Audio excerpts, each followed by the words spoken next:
So anyway, thanks again, everyone, for joining us for our presentation of Ready, Set, Open. And that's exactly what it is, right? Ready, set, open. And are you ready to open? That's what the big question mark is at the bottom, right? So from shutdown to BoomTown, what you need to know to reopen and sustain your business, right? So, let me see here. There we go, much better. So let's just go through a quick agenda. We're just gonna do some intros, introducing myself and Albert. Then we're gonna start off with the front of the office, which really is the marketing part. You know, how are you getting customers in? Then we're gonna go into the back office, business essentials, the things that you need to know on the back end to make sure that when you do have customers coming back in, are you ready to be, are you prepared to be open? Then after that, we're just gonna go through Q&As. And again, probably best to put all the Q&As that you do have in the chat box. And we'll get to those, but maybe at the end we can kind of open it up. I would say it's gonna run probably about 30 minutes, maybe a little bit sooner. I'll go through what I need to go through, and Albert will go through what he needs to go through, and then I think we'll open it up to questions, because I think a lot of people do have a lot of questions. So let's get this party started. So front of office, marketing. Again, my name is Andy Randazzo. My company has been around for about 20 years. We're digital marketing specialists, brand marketing strategies and specialists. Some of our clients have been as big as Sony Pictures, AMC Networks, WeTV, Cablevision, NHL 100 Flowers, Bed Bath & Beyond, Epix. Those are some of the big names that you do know, but some of the smaller names that you may or may not know are some of the smaller businesses that we work with here on the island and abroad. Albert? So good morning, and I want to echo Andy and Jim's warm welcome. I'm very thankful that all of you are here with us this morning. My name is Albert Hakim, and I help companies sell businesses, and I help them purchase businesses. I'm also an investor, an entrepreneur, and like many of you on the phone, on this call, I'm a small business owner living through this reality. So I think it's important, if I can, for you guys to understand how we get here and how I'm able to speak about back of the house, if you will. So what you might not know in my world of merger and acquisition is how deep we get into a business and really understanding it, because we need to understand it from the perspective of an independent person looking at that business. And no disrespect to any CPAs or attorneys who are on this call today, Matt Spiro, no disrespect. You know, oftentimes, we are asking those tough questions that your advisors are not asking. Is your business even viable? You know, pre-corona, post-corona, if you're in the business of producing Rolodex cards or VHS tapes, we have a little bit of a problem. So we're asking those tough questions. We're asking tough questions about the ownership structure. Does the business disappear when the owner disappears? And really taking a deep dive. So the things that we know how to address are not that different than what needs to be addressed now in Corona. And we pivoted as a company when the virus hit and spent 3 very tough weeks helping our clients with PPP and all of that craziness. And now we're hearing from them about some of these core issues. And that's what I'm going to talk about. I'm going to talk about what we're hearing from our clients and how we're pivoting to help move them to the right resources. So Andy's going to now tell you how to bring the customers in the door. I'm going to tell you how to hold on to them and stay in business so you can service them. All right, so let's get through it. Let's talk about front of the office, marketing. You know, how are you engaging and getting your customers back to your business, right? So first and foremost, and again, if you don't already know this, we're going to say it, and it doesn't, it's not just for the beginning, but you know, everything moving forward, next 6 months, next year, and probably more. But just make sure you approach everything with a bit of empathy and heart in everything that you put out there, all your messaging. You know, just about everybody is going through exactly what you're going through, you know, and you know, it's hard, it's difficult, but you know, as we gather together and get insight from one another, we can get through this, right? and make sure that you understand that you may not understand what they're going through, right? That's really important. We're all looking at our businesses, but you have to look at their businesses too, and from their perspective, why are they not buying from you? Why are they not engaged with you? They may be, they may have harder times than you would expect. So if you could just make sure that you approach everything with a bit of empathy and always putting out there how it is that you can help, right? So just make sure you have that, tone in everything that you do. And we'll talk a little bit about, that messaging. So marketing strategy, start there, and if you haven't already, and continue to do so as this progresses, as this situation progresses, reevaluate your marketing strategy, everything from, should I still sell? Can I still sell? I think absolutely yes. People still need you. They need your product and or service, right? So whatever it is, whether you're selling cupcakes or you're a law firm, an accounting firm, people still need you and want your service, right? But understand where your customers are now. Where are they now? What are they doing? How are they doing? And what are they doing differently that you may be able to connect with them in that way? So make sure that you adjust your strategy and your business to reach your customers where they are now, right? So start off with the strategy, understanding where they are, what's going on in their business, and how you can connect with them, right? So here's one of our clients that we did some work for. They, what they do is employee feedback for businesses, right? And it was all in office feedback, right? But now everybody's working from home, and everybody was working from home. They had to change their strategy to an work from home situation. So we came up with the tagline of work from home run. And we came up with some of the imagery and some of the things that they want to talk to their customers about, being that all of their employees are working from home. So this is how they were, pivoting and shifting their marketing to, capture a whole new group of people, right? Marketing message. So after strategy, after you understand what you need to do, your message has to change. What you're saying has to change.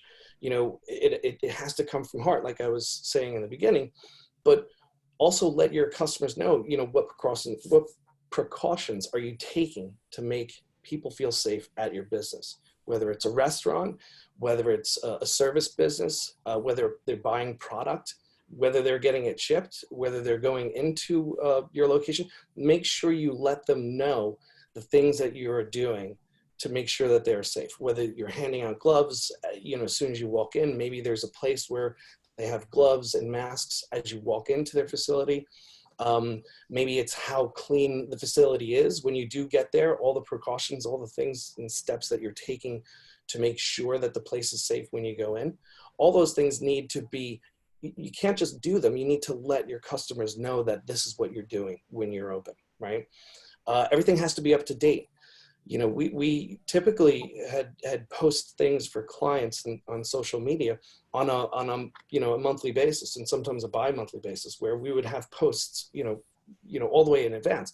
And we're still doing that, but we need to make sure that we're doing things that are coming out in a timely manner. So make sure that whatever you're posting, sending out to anybody, any kind of message that you're sending out, make sure it's up to date. What does it sound like and what does it look like? It needs to look different than it did 4 months ago. It needs to sound different than it was 4 months ago, right? So just make sure that your messaging is not just for you. Make sure you're letting your customers know about that messaging, right? Here's some examples of other companies and what they're doing with their messaging. Dove had a really nice campaign that they rolled out earlier in the year, but now with the coronavirus, they have this really beautiful campaign that Courage is Beautiful, and showing all the different faces of the different nurses and people on the front lines and what they're doing. Jeep has a pretty cool look from the inside of the truck looking into the garage, being at home, staying at home. McDonald's had just changed their logo and just kind of move their arches apart, staying apart keeps us together. And then Budweiser, that was a campaign, but it was also a message, staying at home, right? And doing what they're doing. So those are some examples, some other big companies and what they're doing. Then after you have your strategy and you have your message, how are you getting it out there, right? Somebody asked me the other day, is direct mail still a thing? I say, absolutely. It's still a thing. It's always been a thing for us. But yeah, a lot of it is on social media now, LinkedIn, Facebook, Instagram, YouTube. That's something that we'll get into. I'll talk about a little bit later, but YouTube is the second largest search engine in the world, which is amazing. Everyone talks about Google Analytics, but why aren't you building and putting things out on YouTube? Where are your videos? The things that you're posting, make sure they're up to date, like we said. Make sure you're posting on social media regularly and consistently. Zoom for sales, which is pretty amazing. We have clients that are doing that now, and I'll talk about that in a minute. Emails, and yes, phone calls. I can't say enough that, some of the phone calls that we give out to our clients have been, again, in a place of, not even a sales call, just how are you doing? What's going on? How can I help? Even just talking strategy with some of our clients has been invaluable for them and invaluable for us, because we're even learning from some of our clients and some of the things that they're doing and how they have to pivot, that we're even using some of those examples with some of our other clients, which is pretty awesome. And a phone call goes a long way. You can't meet up with them in person. I think a phone call is great, or even just having a Zoom chat with somebody online. We've done so many of those to show people exactly what they need to be doing, and share the screen and how to post on LinkedIn, what they should be doing and how they should be doing it. So phone calls are really great. Virtual is a reality. Didn't make that up, but I stole that from somebody else because it's great. Virtual is the reality right now. And how are you making it part of your business? Obviously, we know how to connect with customers and stay in touch, but is it part of your sales process now? And if it wasn't 4 months ago, it definitely should be now. Absolutely. And how are you making it part of your business long-term? Yeah, sure, use it for now, but when we open back up, we all say, and we all see that this trend is going to last for a while. And not to say that, this virtual component shouldn't be part of your business. It really should. So make it part of your marketing, make it part of your sales, make it part of your business. You can generate revenue from having like a virtual component to your business. And I'll show you an example. But how are you taking your business and making it virtual?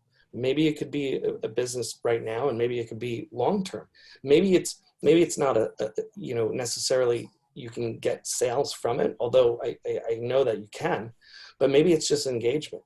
Maybe it's just a restaurant showing tips and tricks and how to make a great meal, or how do you make their signature, lasagna, and showing you how to do it online. That creates engagement. So one of our clients, we created a series of these virtual events where we literally got a distillery, a whiskey distillery in New Hampshire, and we got them to do a virtual whiskey tasting and then a cyber trivia. So we shipped each one of their customers a bottle of whiskey, and we went through the tasting of why whiskey is made a certain way, how it's made, and we went through that whole process. And then afterwards, we had a little bit of a cyber trivia. After, whoever got the most numbers right, they got shipped the exclusive, reserve of whiskey that they had. I think it was, $300 and something, that particular bottle. But this is a way that they were able to engage with their customers. They were able to give some sort of entertainment. And they saw in this particular event, more registrants and more engagement in their sales process than a lot of other engagements that they had in the past. And I mean, in-person engagements where they were taking clients out to dinner and, or a ball game, or they would take them to a racetrack and let them drive a Ferrari around the track for a little while. So Exabeam and CrowdStrike, they would do these things. And we're doing one next week, or it's in a couple of weeks. No, it's next week, where it's a dinosaur barbecue here in Brooklyn and New York. They have 5 or 6 locations. And they're literally going to tell you how to cure meat. They're going to be talking about the different kinds of rubs, the different kinds of barbecues, because there's so many different kinds of barbecues. You know, I'm like learning this as we're talking with them. There's so many different kinds of barbecues that there are, and what's the difference between them. So we're going to ship them some of their sauces, some of their rubs, and a cookbook, and then we're going to show them how to do it virtually online through a Zoom. So this is a way of, you know, a client that is making it part of their reality right now, but they see this as something long-term, that they can use this and they can capture their audience in, you know, California or Connecticut, and, you know, anywhere around the country they can do this. And that's what they're doing, and that's how they're doing it right now. So this is a great example of how people are doing it right now, and then seeing that it is a big business possibility moving forward as part of their sales. So I'm going to switch it over to the back office of things and business essentials to Albert. Albert, take it away. So Andy, I want to continue hearing you speak. That was awesome. And actually, just riding on your coattails for a second, let me share with you, I was on, you know, first of all, our whole pivot strategy came out of calling these clients, checking in, asking that question. And this came down from our leadership, from Ken Stein, who believes like you got to pick up the phone and call them and ask, what can we do to help you? Just be in touch. What can we do to help you? But I was on the phone yesterday with a client of mine in the floral gift business. They have been shut down for about a month or so. And they got the okay to open on a limited basis 2 weeks ago, but not to have more than 2 staffers inside. So they had continued, the owner recounted to me that they had continued to stay engaged with their clients. 2 things happened. They had the greatest Mother's Day ever in their history. And he told me, had they had the ability to have 2 more people, you know, creating product inside the store, they could have even doubled their sales. They did delivery and they did pick up outside of the store in the parking lot. The campaign, and this is why I'm bringing this up, that they ran a contest. Tell me about your mother on social media. The winner gets a free bouquet for a year, once a month. Second place got I don't know what, and third place got I don't know what. The engagement was off the charts, nothing they had ever seen before. So they're probably going to run it again for Father's Day. Right. So there is good news. Yeah. I think everyone just has to be really, really creative, you know, and if I was going to tell you 5 months ago that every single business was going to be shut down in the United States, what would you do?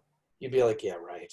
But that's where we are. So you have to really, really dig deep and think creative. Like, how can we get in touch with our customers that I know that they need us, they want us, they want our product, they need our service, you know, how do I get in touch with them? So let's talk about the back office, because that's really, really important. You need to make sure that the gears are wheeling before that nice, pretty car can move, right?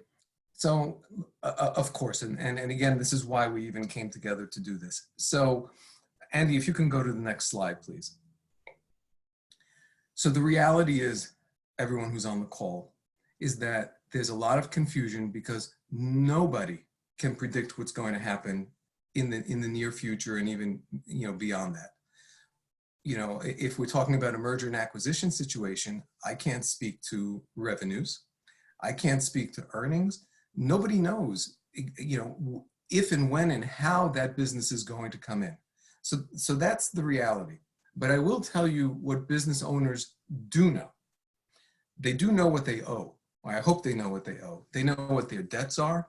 They know what their lease obligations are, especially if they signed personally for it. So let's go to the next slide. So what does a business owner really have to think about at this stage? And I'm going to talk about things that I know about, and I'm not representing that I want to be a Matt Spiro or a Ben Wolf who are on the phone, who are on the call now. But the point is, we can help these business owners identify their needs and then get them to the right resources. So the first and foremost, it's the capital, the financial health of the company. In my opinion, and I think I'm supported by fact, more businesses go out of business because they're undercapitalized than because of anything else. You think about it. You invest a certain amount of money. You think you're going to break even within a year. It takes you 2 to 3 years to break even. How do you sustain that? And maybe another more common example is, your vendors have always extended you 30-day terms. Your customers have always paid you in 30 days. You're able to buy inventory. You're able to keep the thing going. Now, all of a sudden, those customers are 60 days, 90 days, 120 days. 1 or 2 of them went out of business. You got hit. What are you doing to keep the ship afloat? I see somebody is chiming in over here about asking a question. Let's table the questions for just a minute, if you don't mind. So your financial health, and I'm going to go a lot more into that as we move along. Employees are the backbone of businesses. Have you taken a minute to really look at that? Again, I'm not an HR person, but we have wonderful resources to point you to. The message that I want to drive home here is that we're at a moment in time where you really do have, if you're looking at the positive side of this virus, you have the opportunity to kind of hit the reset button, or at least the pause button, to evaluate what's going on. I'm going to steal a line right from Rick Marr. Do we have the right talent in the right seats? Critical to a company's success or lack of success. I can speak for hours about the supply chain, your vendors and suppliers. I'm coming off of a situation with a good business that is surviving COVID, but what was their challenge was the supply chain coming from overseas. They have orders, they have revenue, but the supply chain was interrupted because nothing was shipping post the the corona affecting China until they got reopened. So again, pivoting, this business owner had to scramble to find other places around the world to source their parts. They're doing just fine. But what does my supply chain look like? Am I confident that I'm going to be able to have what I need to sell to my customers? And are my suppliers in trouble or not in trouble? I think you have to be very aware of that. The legal side of things. Are you aware of the agreements that you're in? Landlord, partnerships. What debt do you have and what does that look like? And can you sustain that? We have experts that we know that deal in debt restructuring and workouts. And Matt, wave your hand if anybody can see you. He's on the call. We'd love to get you in touch with these people if that's what's necessary. So Andy gave you some great tips on how to get these customers back. I think my focus is I want to make sure that your house is in order so that you can service these customers and then sustain it. Let's go to the next slide. So is cash really king? Ladies and gentlemen, yes. The money in the bank and the resources for capital. You've got to know what you have available for you if you need it. So I know of many situations where businesses have banked, I'm not going to name the institution, at a particular bank, deposited, wrote checks, merchant account, the whole 9 yards, and had a business credit line in place that they didn't need. Now they need it and they don't have access to it.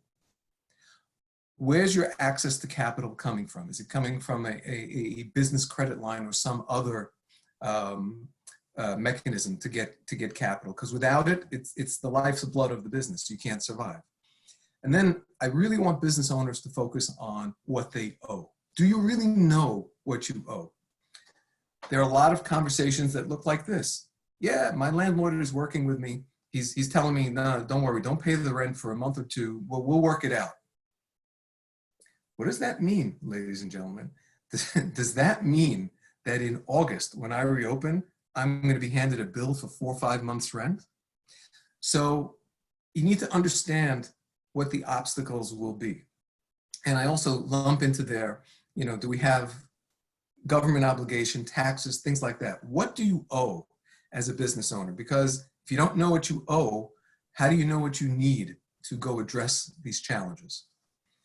And then have you accounted for the new reality? I think the best example I can give is we have a lot of clients in the restaurant world. let's say you're a restaurant and you have 150 seat capacity.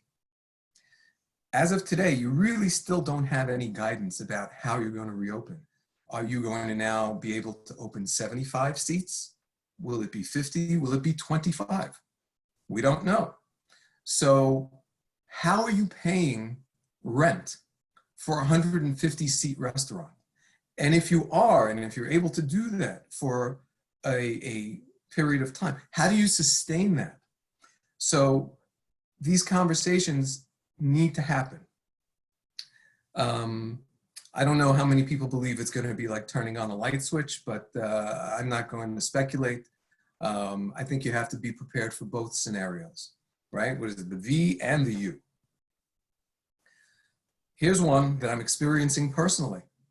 Will your vendors, who are also hurt, extend credit to you? They've always given me 30 days. Well, guess what? They need the money now too. And if you now have to go buy that inventory and you have to pay COD for that inventory, can you?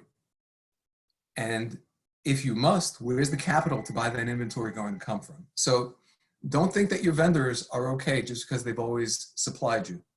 How are you going to purchase inventory, and can they even supply you? Maybe you need to look at other vendor options. Next slide, please. So I was hoping I can get to this part in the slide without everybody leaving because of my doom and gloom presentation. But there are options. There are answers. There are solutions. Andy, this is when you hit the music and go, yay! Yay! So, ladies and gentlemen, there really are legal options to restructure your debt if that's where you have to go. There are bank loans out there. There are lines of credit. The SBA is being very flexible if you can get through to them right now. So there are SBA options available to you. Actually, if anybody was part of the whole PPP thing, what the SBA did in terms of foregoing some of their loans and some of the payments on their loans was really monumental for some of us. And then there are a lot of options that many business owners are not aware of. Things like leasing equipment instead of purchasing, and then all of the bucket of the factors that are out there. People will advance you money based on your accounts receivable, based on your inventory, based on your equipment, and every version, merchant services advances. So let me just share with you a very real case that's happening right now as we speak. We have a business that is, we had a letter of intent. Letter of intent was approved. Due diligence went through with flying colors, but guess what the problem is? The problem is that was a month and a half ago. Then COVID hit. So yesterday's reality is not today's reality. And the buyer very simply says, this business right now is off 85%. And that's not unusual. 85% off. How am I taking this risk to go buy this business that's off by so much? So we're looking at creative ways to restructure this. And lo and behold, a structure that we proposed that was relative to a payout over time was not feasible because their inventory of $500,000 was leveraged. It was leveraged by a factorer who lent money on the receivables and leveraged the inventory. UCCs on the inventory, for those who know what UCCs are. So again, does that mean that it's dead? No. Thankfully, we have an open situation with the buyer and the seller, and we're able to come up with a creative way where we can pay off some of that debt and some of it over time. So, even if you didn't fully understand what I was saying about the structure, the message is that talk to your professionals. There are solutions. We can figure out creative ways to keep you in business, to transact, to do all of these things. Okay, there are also hard money loans, which, if you need them, they're out there. And, I spoke about the payables. Let's also, as long as we're hitting the reset button, let's look at your long-term obligations. Really, what is your obligation on your lease? Most business owners I speak to don't really know. They don't know if they are obligated for the entire term of the lease. Is there a good guy clause? What is their personal obligation? These things need to be looked at, as well as, you know, notes to shareholders, things like that. And I love this one because business owners forget about balloon payments. They get used to chugging along and paying whatever they've been paying, you know, over a number of years, not acknowledging that the tsunami of the balloon payment is coming soon. So let's do this with our eyes open and know what's coming. Next slide, please. Okay, so the positive side, one of the positive effects of this pandemic, and not in a negative way, I'm going to call them opportunists. I'm getting calls all of the time by people who are going, hey, I have cash, I have money, I want to deploy that money. And they're looking for ways to deploy their funds in an investment, in a company that they can feel passionately about, that they feel is secure, but that might just need a little bit of help. So as a business owner, maybe a good option at this stage is to take on a strategic investor. Take on somebody who will fund you a little bit on the capital so that you can do some of the things I'm showing there, sustain operations, grow, and I want to talk about growth and human capital in a minute. But it oftentimes these investments, especially in a small business, are just not capital, which is cash. It comes with a certain knowledge of the guy who's investing, who more than likely is someone successful and can help you through this time, maybe help you strategically with some of the things you're facing. So there's an option that most business owners don't think about, that we are likely to see a lot of activity because they're out there. They're asking for these opportunities. Let me talk about growth and human capital for just a minute, and then we'll sum it up and we'll open it up for questions. Much like the investor has the capital, if you're a business in the position of being able to acquire market share and grow a little bit, it could be a wonderful time.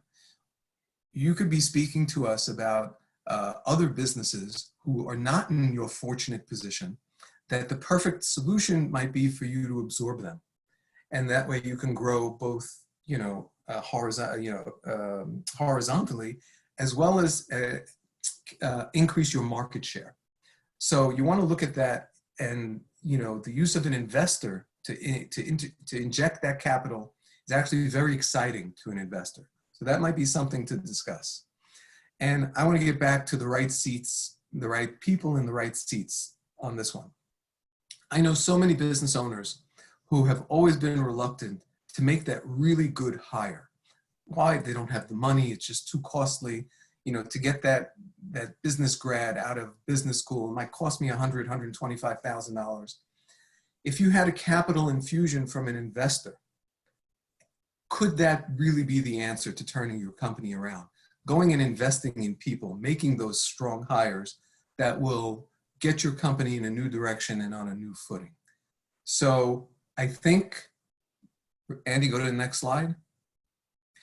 Yes. So that's my presentation. You want to? So yeah, thank you so much, Albert. I think that was great. And I agree. I think there are a lot of people out there that want to make money move, and they know that businesses are kind of cheap right now.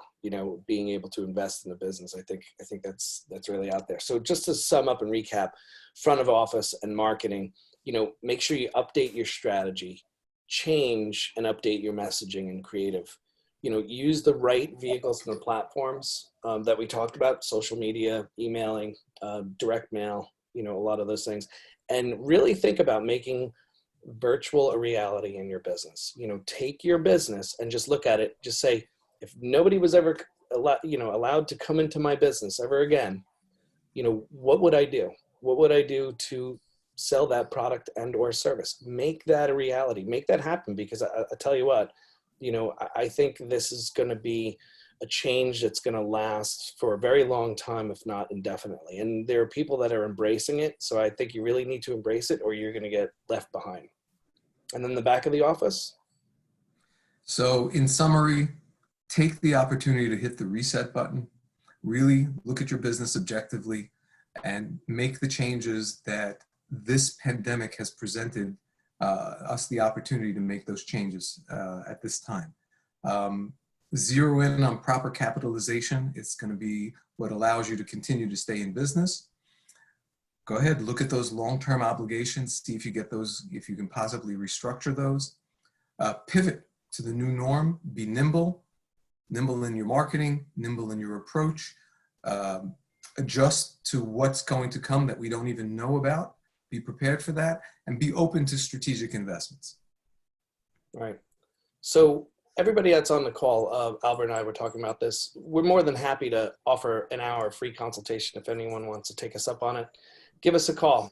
We can talk strategy on my end. We could talk social media marketing, you know, whatever it is that you want to talk about to try to get your business back out there now and moving forward. We're more than happy to take those calls. This is our information. Take it, write it down, find us on LinkedIn, Facebook, and reach out to us. You know, our websites are there, hitstate.com and then kensingtoncompany.com. And with that, yeah, and I also want to thank everyone for participating. And yes, let's open it up for questions. Yeah, thank you everybody for being here. And let's open up the questions. I'm going to stop sharing my screen so I can check out some of these questions that are in here. Nice. We've got a great big group of people in here. So people are still here. Thank you. Yes, yes. So we didn't lose you all. yeah, so Albert, let's start with Cheryl's question, and there are a number of questions. So maybe we can you know, make it kind of short. But she has a pretty big question about PPP loan. Right. So we know a lot about PPP because we lived it, but the reality is it's changing every day, Cheryl, as you know. So let me just pull up her question. And for the benefit, is everybody seeing Cheryl's question, or do I need to repeat it? Repeat it. Okay, repeat. Yeah. Sure. All right, so she says, I do have a question. You may be answering this later. If you cannot reopen until August and you receive your PPP loan on May 4th, will there be an extension to the 8-week payroll pay out example? A law firm that handles foreclosures on the back end aren't allowed to foreclose until August. I'd like to jump in on that if I may. Last night I was on a call with Chuck Schumer. This is Paul Fetcher, Great American Brokerage, restaurantexpert.com. Hey there, James, and everybody else. Albert and Andy, want to thank you. Guys are absolute pros, top of your line in what you do, and that was a great presentation. Senator Schumer, in what he is bringing to the floor now, is a series of things that I think are really, really going to be welcome. First of all, there's going to be an additional tranche of funding. They recognize this is not a flip the switch that on June 30th, we can all go back to business as usual and have a great 4th of July. Rather, it's going to be a slow ramp up, especially in the events that require distancing, restaurants being among the toughest to catch up. We all know what's happened. Nobody that signed a 10-year lease in 2014 expected, nobody saw that $15 an hour minimum wage coming down the pike. And undoubtedly they're stuck with that reality that come up and jump them after they made their business decisions. Now, if you take that and cut that capacity in half, how many people were doing 10% of their sales in takeout and delivery, and now they have 100% lift in that, which means they're only down 80% because they can't have the on-premises. If the on-premises goes to 50% of normal capacity, you can't clear the hurdles doing that. You can't pay your rent. Real clear, you can't make money on that basis. Your utilities are the same, your rent's the same, but your revenue is half. Right. So, Here so are a Paul, couple of things that have happened. So let me I'm sorry, Paul. I want to see if I can answer Cheryl's question. Yeah. If you don't mind. Sure. So from where I understand things today, and Cheryl, I'd love to take this offline because we have some really fine resources at our disposal, including, you know, I know that Matt Spiro, Rifkin and Radler, they are posting on a daily basis updates to what's going on and what's coming down from the governments and the states. And I thank you, Paul, for sharing that the states may extend that. But if we can take the conversation offline, Cheryl, because it's a deeper conversation. My sense of it is that it's not going to be forgiven, because the purpose of the PPP going in was to hire those employees to rehire those employees and get them off of the unemployment rolls. And so, it's not all bad news. The good news is that the loan is going to be convertible into a very low debt loan that's payable, soon. But I have business owners seriously considering, who are in your shoes. I don't know if it's your shoes or you're asking on behalf of someone, who are seriously considering returning the PPP money because they don't want to be obligated. They don't want to take on that debt because they are closed. They're not rehiring their employees. And like you, it may be August, it may be September, but that's a great question. And really at the core of what this group is all about, which is we have the resources to address it. So let's absolutely take that one offline. Okay, if I can go just a little further on that, where Chuck is headed is to try to get that extended for a much longer period, not just the 8 weeks, to raise the 25% and take that cap off entirely. So you could use 50% of your PPP for rent and the like. And the third thing is just additional dollars, additional ramp up. And his goal right now is to get everything through the end of September. And even if you took under the initial PPP, a second round, you could start all over again. Thanks, Great, Paul. thanks. Great, thank you. Questions? So there's another question here from Marshall. Great presentation. Thank you so much. My firm has an antimicrobial that works on porous and non-porous surfaces that are guaranteed for 30 days. That's awesome. Who do I look to for distribution? If anyone can tell me, please respond. So we got your email. Do you want to talk about distribution of something like that, Albert? So this is just another wrinkle in why it's important to be networked and why it's important to know people. So, a lot of the people who are on the front lines doing the cleaning, Marshall, are also distributors of the cleaning product that they're using.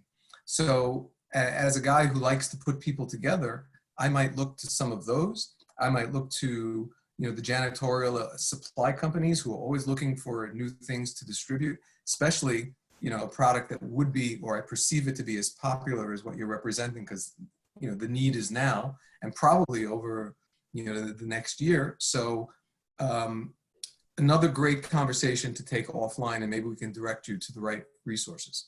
Yeah, we have your email. I think we can reach out to you.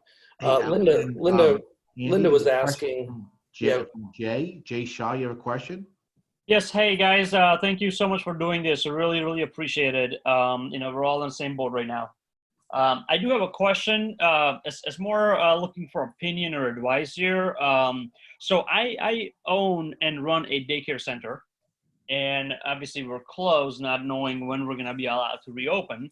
My question here is, so over the past year, minimum wage has rapidly increased. Okay, and by the way, I'm from New Jersey, not New York.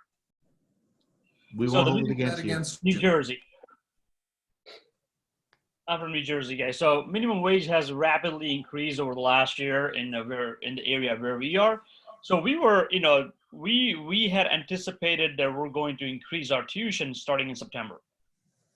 Okay, it was, our payroll costs have risen significantly over the past year because minimum wage going from $8.50 to $12 an hour. Now, communication was going to go out to our clients, back in March, but obviously didn't happen because of the COVID-19. And now it is expected that we'll open hopefully prior to September 1st, maybe even sooner than that, because we are considered essential services. Parents can't really go back to work without daycares. So my question here is it appropriate, first of all, to raise tuition in this environment? Because it is a necessity, and otherwise we can't have the staffing that we have. because our payroll costs have gone up by 15% in just 1 year. And if so, what is the best way to communicate with parents? So, Andy, this might be a good question for the two of us. Yeah. Let me go with the first crack at it. Jay, thank you for that. That's a very good question. And I think I know you. I think you and I have spoken once. Yeah. For better or for worse, I happen to be a specialist in daycare. And I will tell you that, first of all, what we're seeing is a lot of the smaller ones are going away. So you have a substantial daycare, if I remember correctly, that holds a substantial amount of children. Yeah. So I believe, it's my personal belief, and I'm hearing this from my clients, that if you can sustain until that reopening, if you will, that this industry may actually be like a light switch, because one, there's an absolute need. Parents are going to have to go back to work. They've been with their children now for 4 or 5 months. They're going crazy. They want their kids in a safe environment. So that's one. But also two, you're going to have an increase in losing competitors. You're in that fortunate position where you're going to increase your market share. My suggestion, the fees, and this is not coming from my merger and acquisition world. This is just coming from my being out there as a business owner and having to raise prices as well.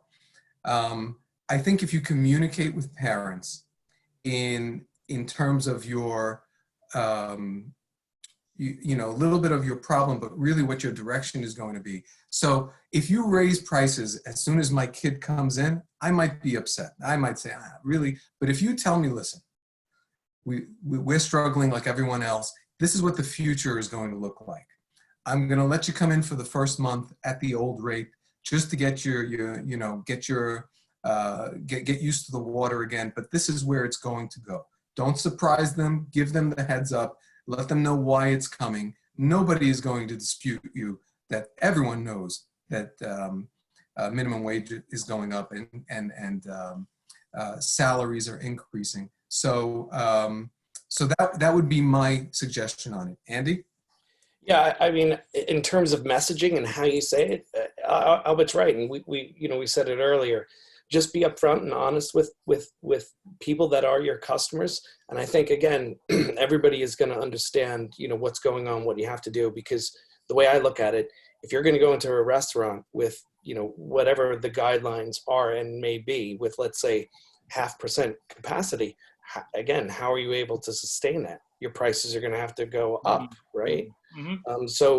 So I think if everyone understands that, again, I think just being honest and open with your customers and let them know, like, this is your plan and this is what we're going to do. And then things may change along the way, because it may very well change along the way. So I think just being upfront and honest and just being sincere, and also coming from a place of, empathy and feeling and heart, because they're going through stuff too. They may have taken a wage cut. You don't know. Yep. Their husband may have lost their job. You don't know. So you have to understand where they're coming from too. I know others are waiting. Can I just add one comment real quick? Sure. And that is, so that's why the original communication was going to go out back in March. So people have 6 months to plan. Now we missed that time frame for ourselves, but we're planning on doing that towards the end of May. So, and the prices don't go in effect until September 1st. So this still gives parents 3 full months if they have to make other arrangements. I would hate to communicate, okay, once we get a green light from governor, hey, you're able to open in 2 weeks. I would hate to communicate then, because now it's too late. And in our business, it's very difficult to justify price increase in the middle of the school year. Right. Price typically happen at the beginning. So if I miss that window, I may have to sit on it for next several months, because I know there's going to be a lot of pushback. Hey, nobody else is enrolling right now because we're in the middle of school year. How can you increase our prices in the middle of school year? So that's why I want to get ahead of the curve, even though it's not probably the most appropriate time, because I know, just like me, a lot of my parents are struggling. But at least this gives me an out. Hey, you know what? I let you guys know 3 months in advance. Yeah, I think You could have called their daycares. Right. I think getting the message out sooner than later is always best so that they can prepare for it. It's like, okay, I know this is what it's going to be. I need to take some money away from this, take some money away from this to make sure that this happens because they have to get to work. Right. And as Andy suggested, you do it with empathy and caring. Yeah. And heart, because everybody's going through the exact same thing. Right. I mean, I know. All right. So I have a question from Linda. Thank you. Best of luck, Jay. I have a question from Linda Whistleman, and I don't know if you're still on the call here, Linda, but you know, she wants to know if what we spoke about is just for certain types of businesses. I need to ask that question with a little bit more detail so I can answer it. Yeah. Hi, I'm here. I'm here. If you can hear me. Sure. Go right ahead. I was really referring to the discussion on the PPP where there was a discussion about it possibly being extended through August or September as far as how to allocate funds. And I was wondering, it seemed like it was focused on, at least the conversation with Chuck Schumer was focused on restaurant business. But so for example, a law firm or a type of business that's a service business in a different way, would that be included in those considerations on making changes? And I know changes are being made every day. Yeah, I don't feel qualified to answer that question here on the spot because, you know, yeah, I didn't read what Paul read and I wasn't privy to that. And Paul, do you want to just quickly talk about restaurant and what Linda's question was? well, is it only restaurants? Definitely. No, one of the people that was also on the call was the head of the New York State Restaurant Association, and that's where I spend most of my time. So that's why I specifically referenced restaurants. The PPP, everyone that's eligible for PPP would continue to be eligible for the extended PPP. Okay. One quick thing, if I may, back on Jay's situation. I think what you can do is if you give a painfully long list of additional costs that you are enduring, that would soften the blow as to exactly why you are forced to raise your pricing. And exactly, Paul. And that goes to messaging. So Jay, when you do let them know that the price is going up, let them know. Again, being open and transparent during times like this is absolutely key. Just open up the books and say, you don't need to say dollar for dollar, but these are the additional expenses. This is what's happening. And when you're open and honest and come from a place of empathy and understand where people are coming from, you'll do best, right? Anything else that you see in text, Andy, on a question? I don't see any here. Just thank you. Great. Thank you. Yeah. Yeah, I mean, if there are any other questions, more than happy, but definitely reach out to myself or Albert on LinkedIn if you have our email address. Again, we're more than happy to sit on a call with anyone who's on this call for an hour or so and just give some of the advice that we have. I mean, that's kind of like what we're doing to pay things back is just sit there. And sometimes it has turned into work for us where clients have said, listen, it's a lot. I know it's a lot. I know I can't do it. Can you help?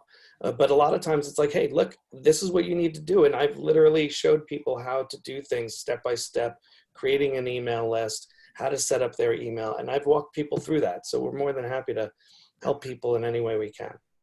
One of the things that will affect everyone that's in business is how do you deal with your landlord? And I wrote an article on there that has been published. I just put into the chat box, restaurantexpert.com on COVID-19. You go to, there's one click from landing on Restaurant Expert. You'll see what you can do with that.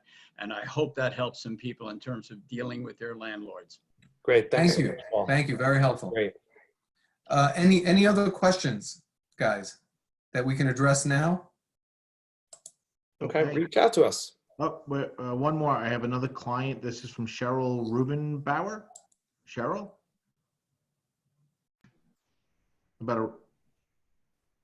Cheryl, we want to hear from you. Unmute yourself. But anyway, her question is, I have another client that did not open their restaurant until... Oh, she's saying she has no mic. Go ahead. Yeah, Andy. She could undo it, but until 2026 with 25 employees, and they did not qualify. I'm guessing I wish he could elaborate a little bit more. Yeah. So if the guidance is if you didn't have employees Yeah. to PPP. COVID, you're not eligible. So Cheryl, did she apply for PPP? Did she get money? Oh, you're asking, will there be any? Yeah, will there be anything left? I haven't seen any guidance on this. Yeah. I don't know. Paul has a great question because, I mean, this is a big question. What's the percentage of small businesses do we believe will be driven out of business? That's a really huge question. I want to say none of them. And I want to say that all of them can, survive some sort of way, but it's really difficult how the domino effect has affected everybody. And Yeah, just like I was saying, it's a really simple example of like a restaurant, let's just say, with guidelines in place, you can only accept 50 people, 50 tables for a 100-table restaurant. The price of your steak is not going to be $40. It's going to be $80. And then are people going to go? And then can you even sustain? And then are you paying rent? So, it's sad to say that I think the percentage is unfortunately going to be high. But I think this creates opportunities for other people, and I think businesses for other people. And how do you? So Andy, it's inevitable that some people are not going to sustain. We're seeing it already. I'm dealing with it already. What percentage? I don't want to speculate. It really depends if you're able to pivot or not. If you're really locked into certain structures and you really can't get out of them, you may have no choice. But moreover, what I'm starting to see are some of the people who, maybe they were 5 years away from retiring, or 2 years, or 3 years, or something like that. And now this has happened, and you're going to see a lot of them simply go, you know what? This is a message from God. I think I'm done. Right. And what we would hopefully say to those people is just don't turn the key until you've had a conversation with the professionals. You really, business owners don't know what they don't know. Right. So reach out to your network, our network. We're here to help. Yeah. So here's an example. New York City business owner. They are in. They do facials, like skin peels and things like that. Facials. So they're very hands-on. Businesses in Manhattan, everything gets shut down. So what she did when we had conversations with her, I said, put everything online. Everything that you do from home remedies. Don't do any product that you have on your site. Just do home remedies. Everything from honey to oats. And she had all these great home remedies. She put that out there. She put videos out there. She got a huge following of people that are following her on Facebook and Instagram. And then she created a newsletter like 2 months ago. And that went out with a lot of like home remedies and things that you could do from home. Now she has more people in this group that she's now turning and selling her product to, a product that she did have at her location. And right now going from like 0 sales when they shut her business down, because it's a hands-on thing that you have to put on your face and that sort of thing. She went from like 0 income to 35% income of what she had just selling her product. She's selling her product more than she ever has during the time that she had clients come into her facility. So now that 35% is a lot, but all those people are engaged and she's getting new engagement with new people so that when she does open, she's going to have an influx of more people and she's selling the product online. So when she goes back, some of that is supplemented by the product that people are buying across the country. Right. So that's a good example of somebody that went from like, sales to like 0 to now she has a new marketplace. And now she's going to be doing a lot of video where people are going to, be paying her for some of the, how do I mix this? How do I create this? So she's going to create like a whole online Facebook group. So again, I think just pivoting, shifting, getting creative and just making your business virtual and have that as, a source of revenue. Right. That's a great story. It's a great story. Great story. I've got a bunch of them. Okay. All right. So I have something. One last thing, Okay. that I'm putting it out there to this group. You're hearing it for the first time. It's not formal or finalized, and it's really we're in the discussion phases. But if this group has clients along the lines of what I spoke about who have capital and want to invest, we're working on something that could be very interesting for them. So make yourselves known to me and we can have a deeper discussion. That's great, Okay. Albert. Thank Well, you. thanks again for everybody for Thank you, joining in and letting us talk a little bit about how we can help you, business owners in general. Really, thank you, Jim. Thank you, everyone.